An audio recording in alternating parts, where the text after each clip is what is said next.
Hi, I'm Zan. Behind the camera is my friend Jaden. If you ever wonder what it'd be like to be a male teacher at an all-girls school, stay tuned to find out.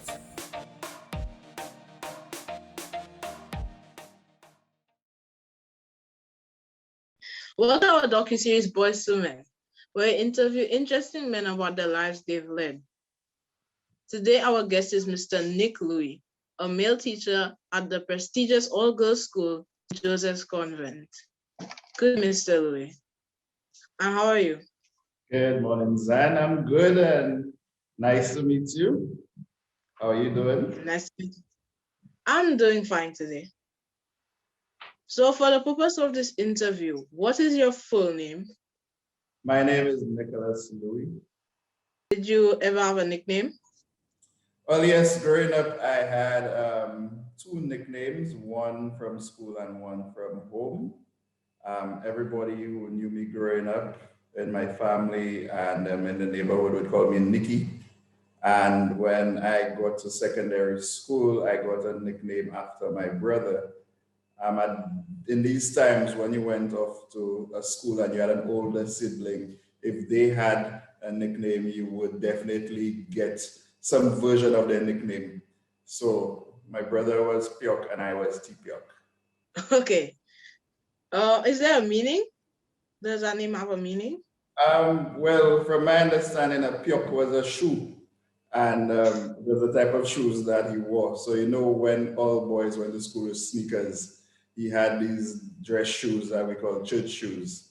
So Yeah. coming into Form 1, of course, you're getting that nickname because you're standing out because of your shoes. So that's my understanding of the story. Where did you grow up? I grew up in Balata. I was born and spent 3 years of my life in Menard Hill, Pave area, and then at the age of 3, moved to Balata, where I lived there for about 19 years, just about. Can you tell us a little bit about your parents or if you had any siblings? Okay, well, I am the last of 3 children. I have an older brother, my sister who's right before me, and there's me. Um, 2 parents still alive. Grew up with them. We all grew up together in the house. We've been married for over 30 years. And my parents were the average hardworking parents who taught you to be content with what you have, always work hard, save, and the normal solution values were instilled in us. Did you have any sibling that you were very attached to? Well, I think naturally my brother, because boys will be boys, and we always went on our little adventures together. Having an older brother, he would have a plan and tell you, let's go do this. And then you would always be the sidekick or the backup or maybe the lookout Yes. in case you got into trouble. What was your boyhood like? My boyhood is a time that I remember with such fond memories. Growing up in Balata, and I grew up in the 80s and the 90s, right? So this was a time when we had no social media.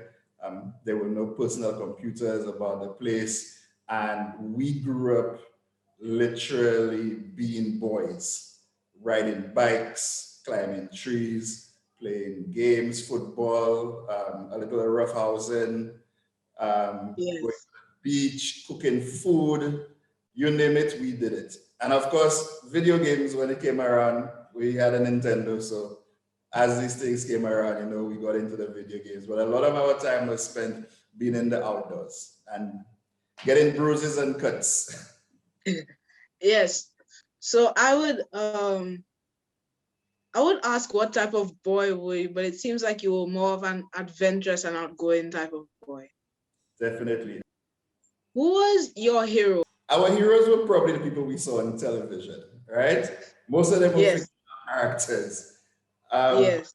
In terms of a personal hero, somebody that I know, I wouldn't say that I had a personal hero, but going back to my brother, he was probably the person that I maybe looked up to the most because, you want to be like him, you want to do what he does, hang out with him and that kind of stuff. So what did you want to be when you grew up? Did your brother give you any ideas, or you came up with it all by yourself? Okay, well, growing up as a child, I think the different phases of what you want to be when you grow up.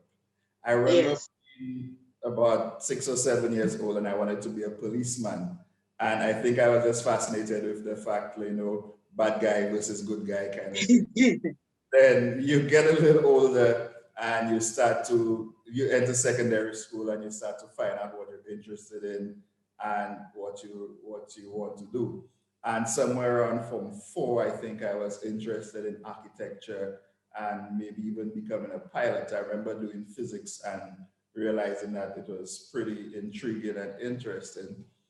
But somewhere along the way, I think it changed a little bit. And there comes a point in your life when either you have a plan or you don't have a plan. And I think I got to a part where I was like, okay, I don't know what I really want to do yet, but according to the subjects I'm following, maybe I will end up along this path. So studying sciences, I thought that, somewhere along the line, I might end up becoming an engineer or a surveyor or something of that sort. So you said you grew up in the 80s and the 90s. So then they had TVs, right?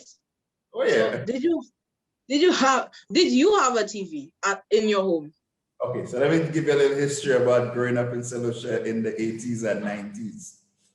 You would probably have one television, and that whatever you watch would be controlled by your parents or who's ever watched it at the time. So Okay.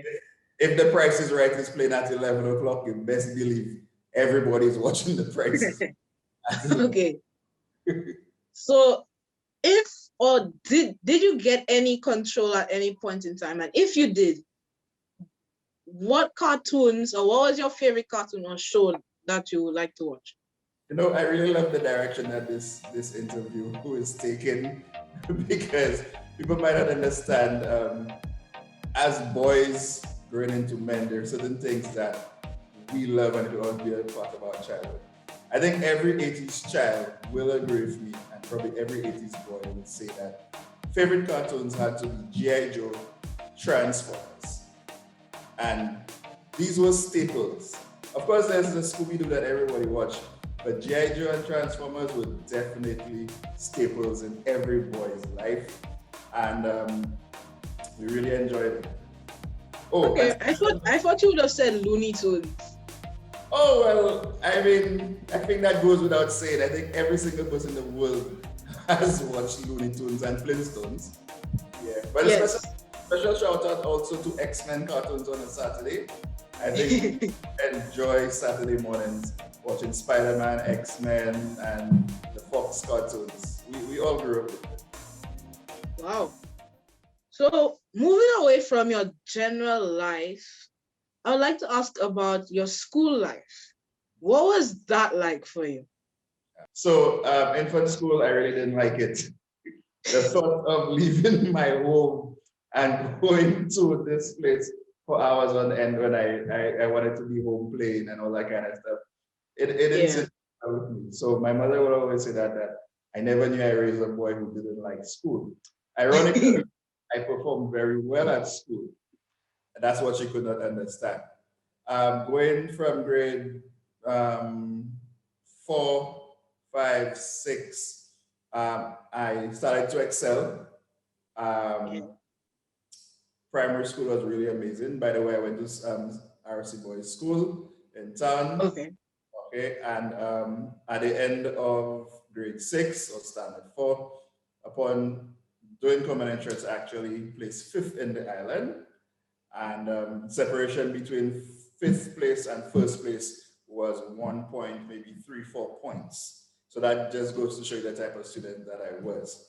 Entering into secondary school, secondary school was probably the most enjoyable part of my school life. Went to St. Mary's College. How come? Yes.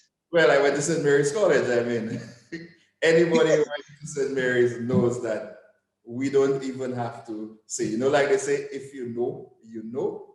But of course, all of the schools would say the same thing.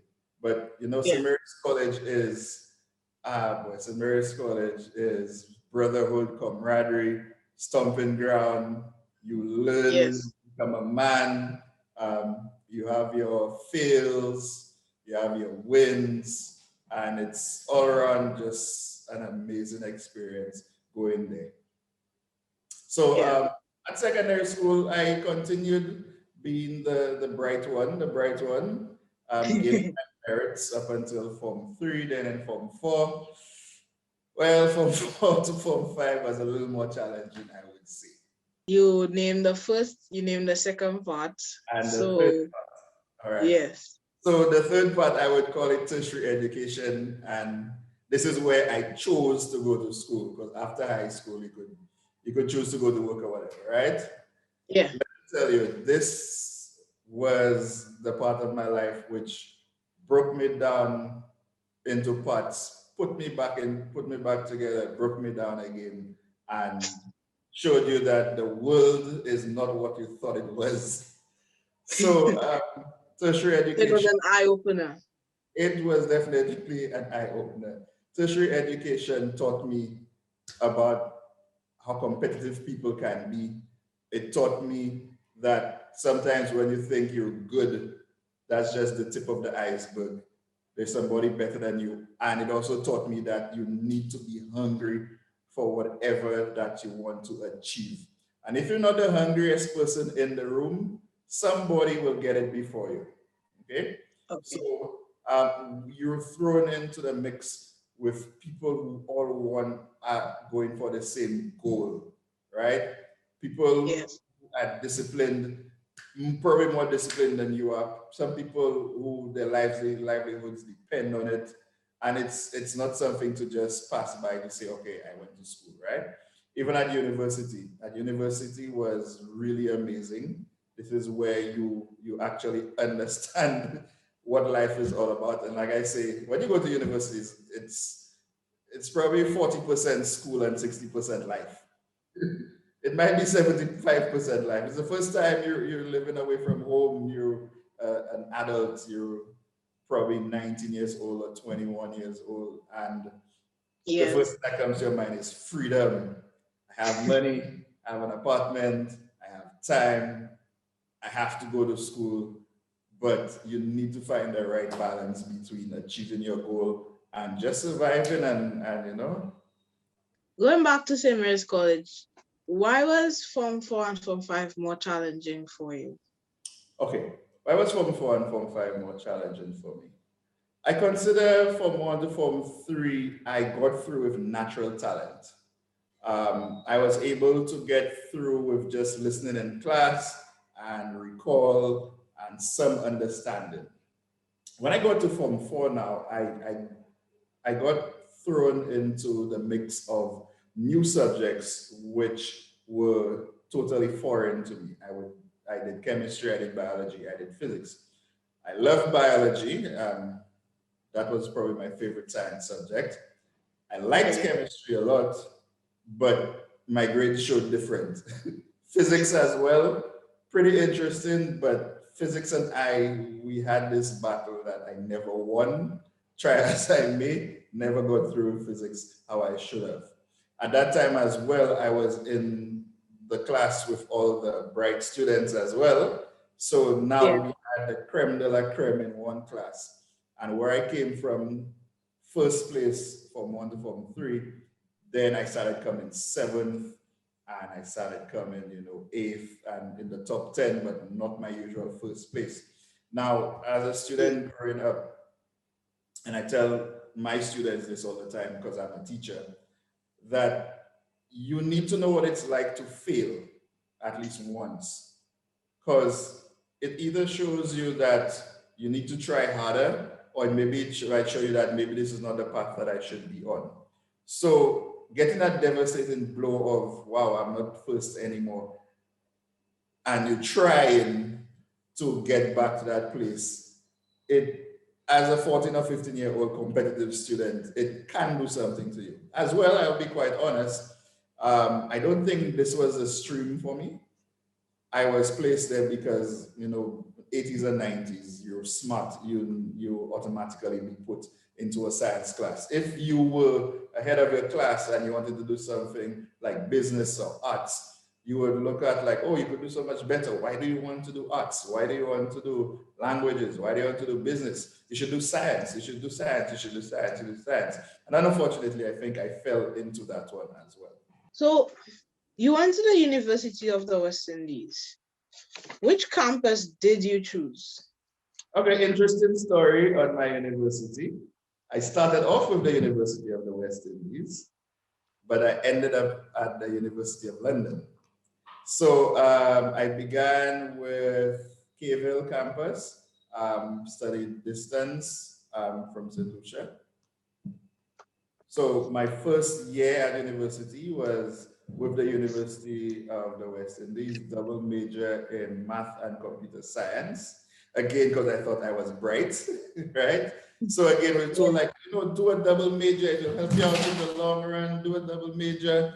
And I was like, okay, I can handle this, but guess what? It handled me. So after that first year, I think somewhere around midterm, I realized like this wasn't a place for me. And next year, I enrolled with the University of London, which was an amazing journey for me. There's a pandemic right now. If there's a pandemic during your time, how do you think you and your friends would cope in terms of social life and school life? Let me tell you, if there was a pandemic in the 80s or the 90s, we would be playing all the time. I will be quite honest. The thought of online school was really not even a thought at that time. So I think had we had this pandemic in the 90s, probably we would have gotten packages to pick up and physically do work, but that might have been the extent of it. But I think definitely as boys growing up, we would have taken that time to learn life skills. And when I talk about life skills, I talk about playing football, going in the bush to cook food, catching fish, just being boys. Yes. So just like now, the students complain that they're not learning anything on online school. You would choose not to learn at all. Well, I mean, boys will be boys, and we have to be honest. The way boys approach the education is different to how girls may approach their education. And the way an adult would see education as being important, a child will see it as maybe a chore, a burden, or something you just have to get through. It'll be like, yeah, I have to do it, I'll do it. And I'm sure your parents and everybody else's parents would be like, go do your work. And you're like, yeah, mommy, I'm going to do it. I'll do it. But you do it in your own time, right? Yes. It's going to get done, but you do it in your own time. So yes. Eventually we would have gotten it done because, we have to do what we have to do. But I think a lot of time would have been spent just being a boy. What was your first job? Did you have a job at that time? When did you get your first job? Okay, so leaving tertiary education in June, I remember I got my first job in September of that year, and I was a bank teller. So 1999, I got my first job as a bank teller. That was between September to December. Okay. That's roughly 3 months? Roughly 3 months. And January of that year, I got my second job where I was a lab assistant at the school I work with right now. And that was January 2000, and I stayed there until about July 2001, June, July 2001, where I left to go to school at that time. Okay, so you said you left to go off to school. Is that the school in London?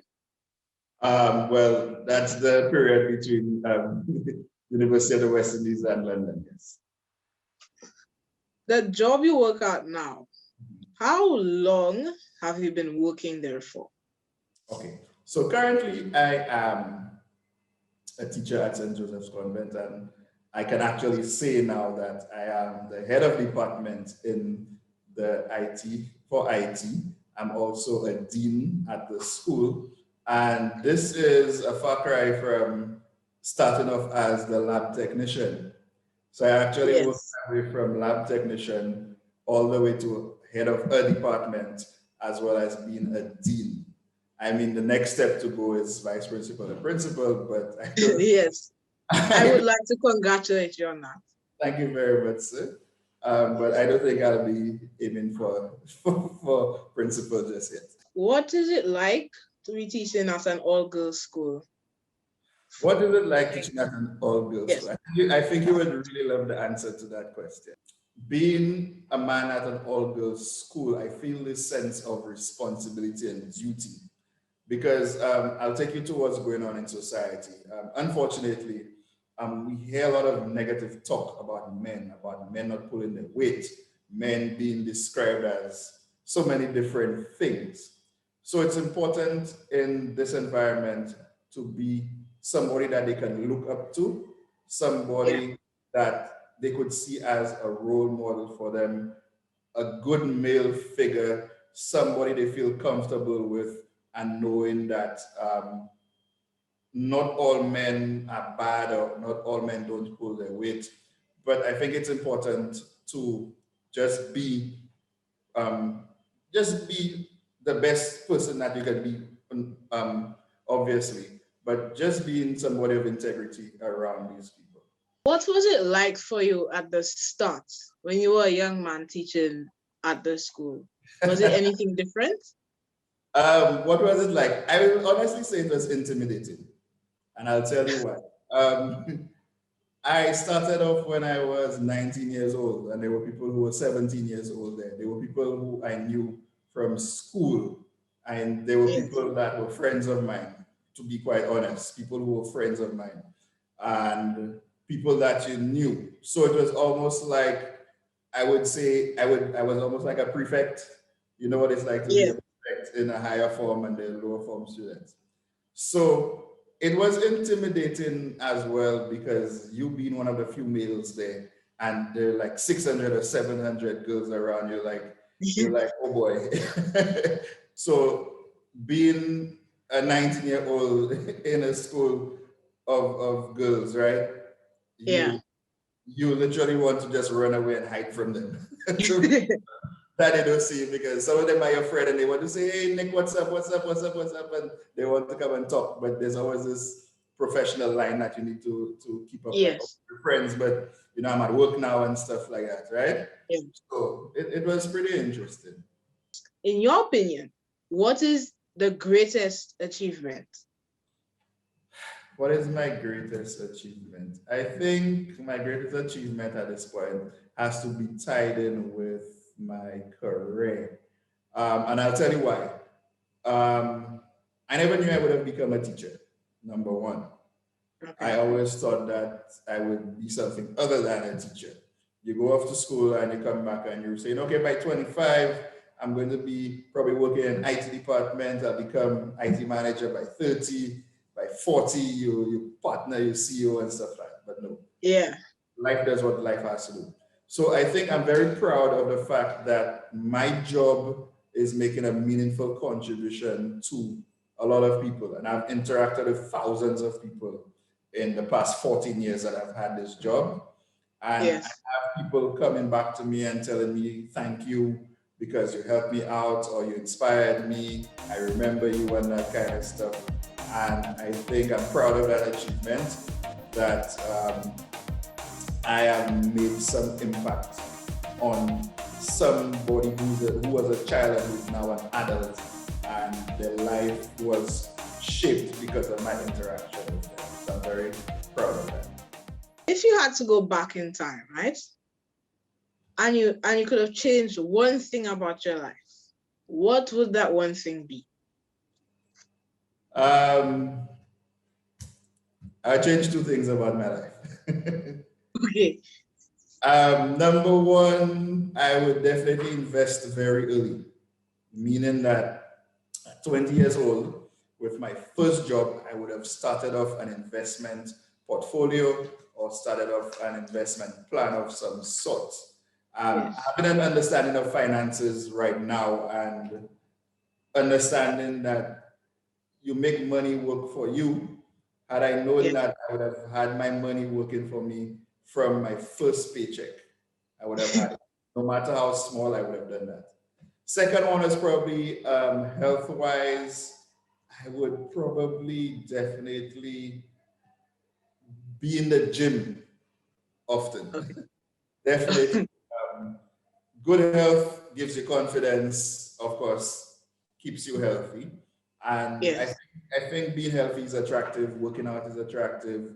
I would definitely play a lot of sports. I would probably be even outdoor even more. I was outdoor a lot, definitely was an outdoors person, but I would probably take up a few more sports. I'd probably take up tennis and maybe football. And these are probably the two things that I would change. So you're a man now. And what are some pitfalls or failures that you have suffered that you think I can avoid when I am a man? Yes. Being a man means that you stand on your own. And even if everybody around you is doing the wrong thing, as a man, you always do the right thing. Okay? Yes. So I think my advice to you is be a man of integrity. As you navigated through life, what was your greatest motivation? My greatest motivation was just telling myself I could do better and be better. I challenge myself a lot and I really love challenges. I really love to be challenged and that always motivates me. So a lot of my Oh, motivation is me competing against myself. okay. So self-motivation. Self-motivation. What would you want your legacy to be? Or what would you want to be remembered as? That's a good question. I want to be remembered for me being unapologetically myself, meaning that this is my personality, this is who I am. People Yes. close to me know that I'm a very funny person, and they also know that I'm somebody who is very kind and caring to them, and also somebody who is his own person, meaning that I stand for certain things, for certain principles Yes. I believe in. And I think I just want to be remembered for being honest, honest with people, honest with myself, and being having some sort of integrity that people can look up to. So that's definitely how I want to be remembered. Where do you see St. Lucia in the next 10 to 20 years? Because then I will be a man myself. Boy, quite honestly, I see St. Lucia losing herself in the next 10 years. And I'll tell you why. Unfortunately, right now, we have people who are losing the essence of being St. Lucian. And being St. Yes. Lucian is not just about using the St. Lucian words, and it's not just about eating the St. Lucian food, but it's really an understanding of where we came from and Yes. how it's shaped who we are right now. Now, I always loved history. I love the history of St. Lucia, and when you go into the history of St. Lucia and you understand how plantations were run and the behaviors of the people in the plantation and our culture and just certain things that we take for granted but have been passed down to us, we really understand who we are and why we are the people that we are.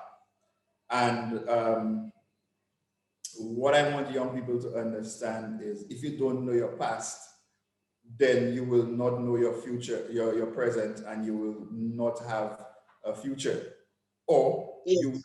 create a future that's so far from your identity as a solution. Like in 20 years from now, we might have new solutions, people who have a totally different culture to what we had. Some things died down, and there are a lot of things that are Yes. dying down. Very simple things. In the age where students and children are on their tablets growing up, how many young children could make a caboose? How many of them will make a catapult? How many of them will go catch lizards with the grass?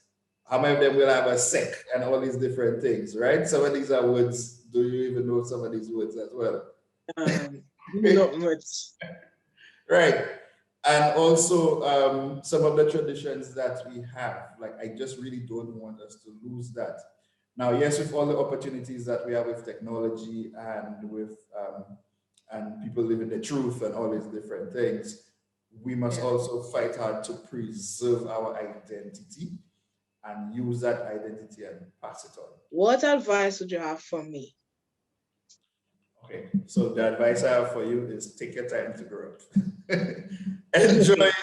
enjoy every aspect of becoming a man. So right now, you went from boy to now to teenager.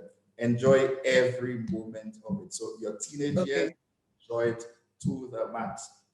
Be a normal teenager. Do what normal teenagers do. When you get older and you become a man, do what a young man in his 20s will do and enjoy it. When you become a middle-aged man, enjoy being a middle-aged man. When you become an older man and retire, enjoy that. So basically, I think there's a season for everything as a man growing up, right? Be the best version of yourself or the best man that you can be for every season. Instances where you can be a hero, be a hero. We need heroes. We need male heroes, right? So be one. Be inspired, inspire others, but enjoy the journey. You're going to learn, you're going to fail, you're going to pick up yourself, but all of that is part of it, and just take the wholeness of it and enjoy every single part of it. Thank you for this interview, Mr. Louis, and I hope we see you again soon. Thank you, and thanks for having me. It was a pleasure. Thank you for clicking into Island Boys 758. Give this video a thumbs up and hit that subscribe button for more videos like this one. And let us know in the comment section down below who else you'd like us to interview. And also remember, be inspired.